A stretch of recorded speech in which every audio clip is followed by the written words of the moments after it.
Chapter 3. The Great Isthmian Games. It's the third day of the Isthmian Games. Diossos has been at his post since daybreak. 2 days ago, he spotted a few good trees growing at the edge of the sacred grove, and has now been sitting in one of them since dawn, not moving from his branch, not letting anyone push him away. And now, all the nearby trees, from their lowest branches right up to their tops, are hung with boys. The grown-ups below look at them with envy, ruining the gravitas of their social position, which does not allow them to climb trees. A sea of heads surrounds Diossos. The audience is packed on 3 sides of a small stadium. The stadium itself lies in a small depression, its slopes forming a natural amphitheatre. On the 4th, far side, there is a steep slope. There are no crowds there because that's the hallowed ground, the location of the gymnasium and the palaestra. To the right, and slightly lower, stands the small, ancient, and very holy shrine of Poseidon, revered by Corinthians since times immemorial. Lower yet, and quite near the stadium, a great marble altar was erected a few years ago, on which ceremonial offerings take place on the opening day of the games. "They are coming! They are coming!" Suddenly the crowd falls silent, freezes, holds its breath. The sacred procession descends slowly from the steps of the gymnasium in a measured, grave, ceremonial step, down towards the stadium. At its head come priests in long white robes and gilded wreaths on their heads. Then come the referees, the Hellenodikai, then the directors of the gymnasium and the palaestra, and finally the competitors. They stand out from all the others because of the glowing gold of their bodies. They are completely naked. There is a murmur in the crowd at their sight. People whisper the names of the most famous athletes, Cleomenes of Athens, Tisicrates of Corinth. Soon, however, these whispers stop, and silence falls again. Passing by the altar of Zeus, the priests stop and bow their heads. All understand that this is the great moment. If ever, then now, today, the gods are here among the mortals. They are here to admire their performance and share their joy. The usual miserable human troubles, everyday affairs and cares are not worthy of the attention of the gods. But the games, oh yes, the games are different. It's hard to imagine that the gods would not want to feast their eyes on such a delight. So, they are here for sure, inaudible and invisible, to see for themselves these gorgeous bodies, chosen from thousands equally beautiful across the Greek world, to see for themselves what the mortals managed to achieve with the gifts of life, health, and wisdom bestowed upon them by heaven. The competitors are now in the stadium. The audience tries to make out the most important among them, but it's too far away, and Diossos cannot recognize individual faces. Diossos leans as far forward as he can, but he still can't recognize anyone. There are some very tall men among the competitors. One of them must be Polynikos.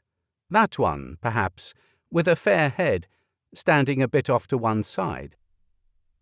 Diossos straightens up, stretches his neck as far as it will go, and brushes the head of a man standing under the tree with his heel. The grey-haired, dignified, bearded gentleman looks at him indignantly. "If you kick me again, brat," he calls out angrily, "I will tear your leg off." Terrified, Diossos huddles at his post. A burst of laughter runs through the group of boys sitting on his branch. Then Diossos notices his new friend, Melocles of Miletus, standing a dozen steps away, and Melocles notices him too, and waves to him, smiling. In the few days since their arrival, Diossos has become so close to the Milesians as if he had known them for years. He's looked up to Polynikos as if he were a deity from the beginning, but Melocles frightened him somewhat at first. But in time he won over the boy's heart completely. First, because he was a friend of Polynikos, and second, because he was such a good friend. Diossos only now grasped what that big word meant: friendship. Melocles visited Polynikos' gymnasium several times a day, brought him oil and fruit and fish, and inquired carefully about the day's events.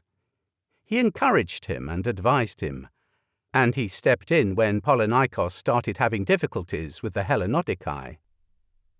The referees of the games, among whose tasks it was to limit access to the games to Greek participants only, took a dim view of Polynikos' golden hair and fair skin. Polynikos did not look very Greek. The fact that he had been born in faraway Egypt cast a shadow of suspicion on his origin, and his speech retained traces of the Egyptian accent.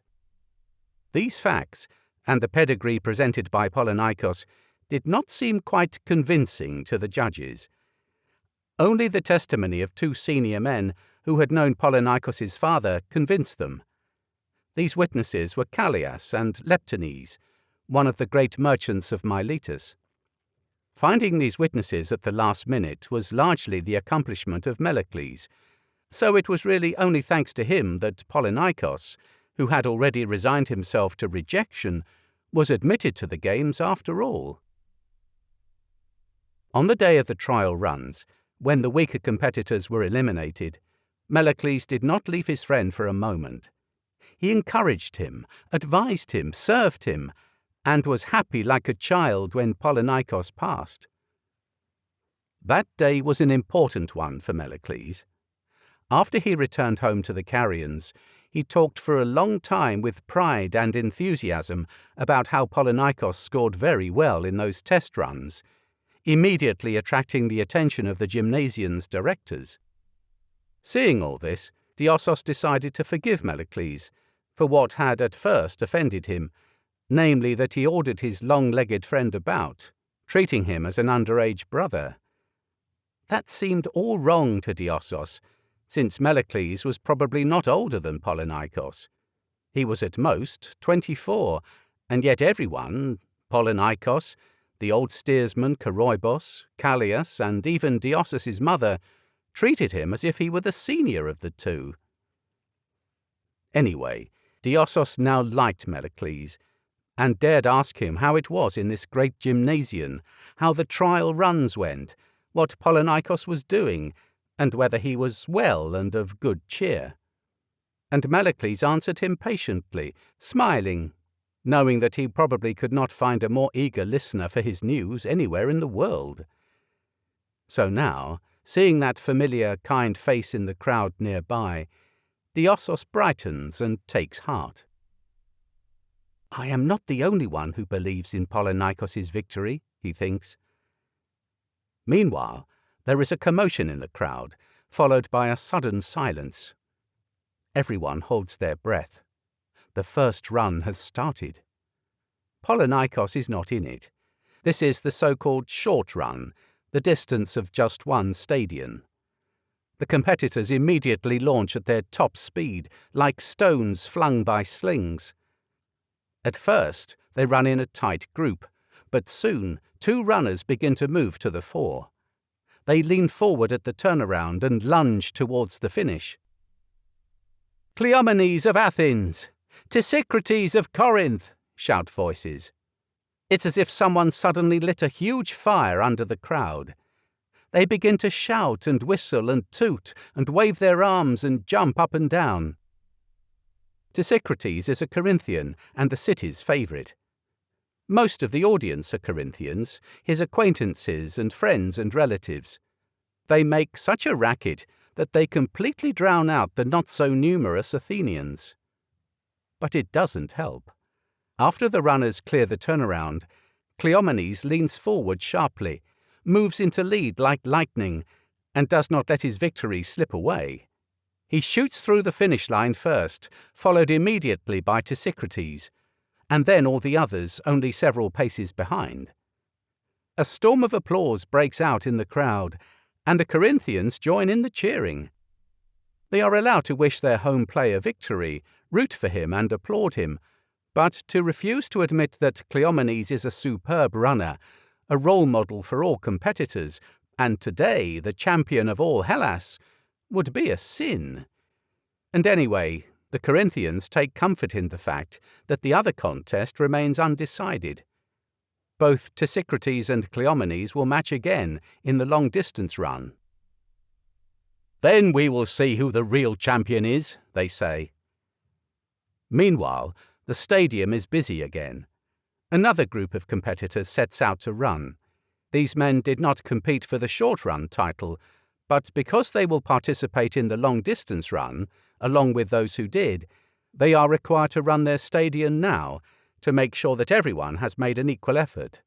Fairness demands it. They don't run very fast. They try to preserve their energy for the main event. But they do try to show the beauty of their movements, taut muscles and gorgeous form. And besides, no one wants to come in last. The viewers applaud the most beautiful, call out their favourites, and infer from their movements the relative worth of each runner. This group includes Polynikos. When the group runs closest to him at the turn of the stadium, Diossos recognizes him clearly. He is taller than the others, and his body glows like ivory. He outshines the rest. And that long blonde hair, it catches the eye from far away. "That blonde fellow is running nicely," someone says. "It's Polynikos of Miletus," shouts Diossos, beaming and as loud as his childish, squeaky voice will carry. Laughter burst out. Someone mocks him mercilessly. Yeah, Polynikos is that really famous champion. You will see that he comes in first, from the back." Diossos is red with shame and wants to sink underground. But suddenly the same voice who noticed Polynikos says calmly, "A gymnasium instructor told me about this new fellow from Miletus. It seems we may all be up for a surprise today." All laughter stops. Diossos radiates with happiness now.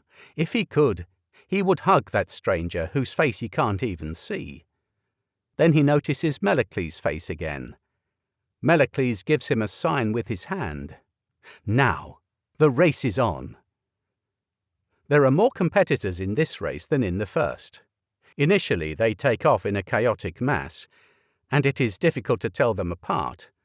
But right after the first turnaround, the tightly packed group begins to stretch into a kind of snake, and the snake lengthens with every passing moment. Polynikos is right in the centre of the snake, perhaps just a tad closer to its head. He is fifth, maybe sixth. Diossos recognizes him clearly, and now he does not take his eyes off him. The runners take their time, preserving their energy. Their movements are measured and perfectly controlled.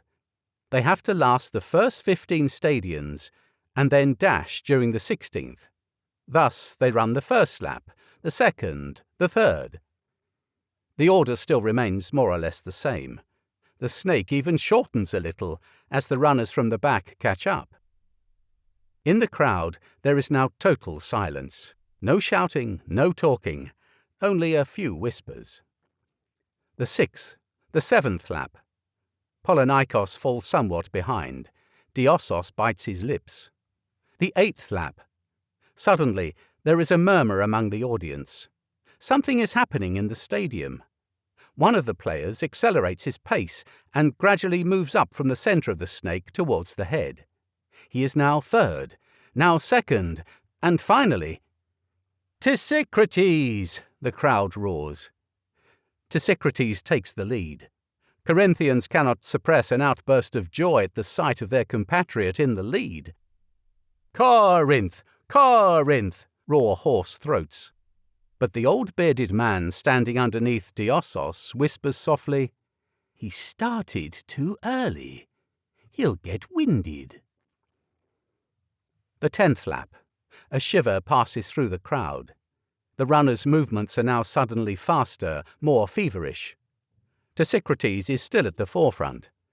Just a dozen or so steps behind him is a small group of competitors, then a break, and then the rest.